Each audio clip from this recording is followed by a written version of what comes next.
Welcome to my YouTube channel Ramesh online.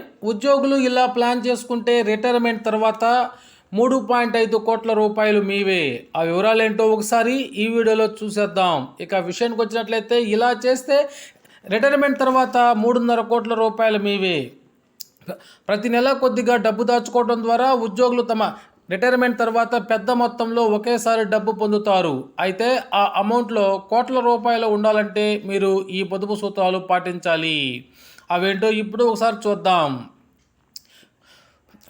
ప్రభుత్వ సహకారంలో ఉద్యోగులు వారి యాజమాన్లు ప్రతి నెల ఉద్యోగుల ప్రావిడెంట్ ఫండ్ పథకానికి ఈపీఎఫ్ఓకి కొంత నగదు జమ చేస్తారు. ఈ పథకం ద్వారా 58 సంవత్సరాలు నిండిన తర్వాత మాత్రమే పెన్షన్ పొందడానికి వీలుంటుంది. అలా కాకుండా ఈపీఎఫ్ఓ పథకం కింద ముందస్తు పెన్షన్ పొందాలంటే సభ్యుడు కనీసం 50 సంవత్సరాల వయసు నిండాలి.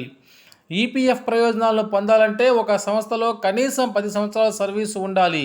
ఉద్యోగి నెలకు 1800 రూపాయలను చెల్లించాలి. ఇక ప్రస్తుత వడ్డీ రేటు 8.25గా ఉన్నట్లయితే ప్రతి సంవత్సరం ఈపీఎఫ్ వడ్డీ రేటును కేంద్ర ప్రభుత్వం నిర్ణయిస్తుంది. ప్రస్తుతం ఈపీఎఫ్ఓ సంవత్సరానికి 8.25% వడ్డీని చెల్లిస్తోంది.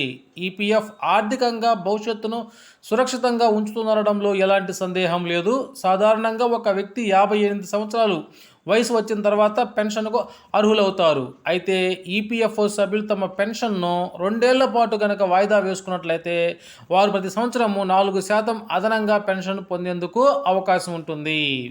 ఇక పదవి విరమణ తర్వాత 1,50,00,000 పొందాలంటే ఉద్యోగి జీతం నుంచి నెలకు 6,400 రూపాయలను పొదుపు చేయాలి. ఇలా 35 సంవత్సరాల పాటు కనుక పొదుపు చేసినట్లయితే మెచ్యూరిటీ తర్వాత ప్రస్తుత వడ్డీ రేటు 8.25% ప్రకారము 1,50,47,472 రూపాయలను అయితే పొందుతారు. అదేవిధంగా 2.5 కోట్లు పొందాలంటే వారు నెలకు 10,600 రూపాయల చొప్పున 35,000 పాటు మినహాయించుకున్నట్లయితే వారు 2,50,00,000 రూపాయలను అయితే పొందుతారు.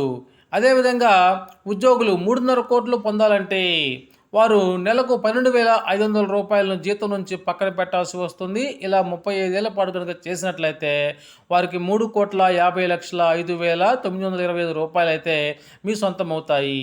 ఓకే ఫ్రెండ్స్, ఇది సమాచారం. మీకు నచ్చినట్లయితే ఒక లైక్ చేయండి. Thank you.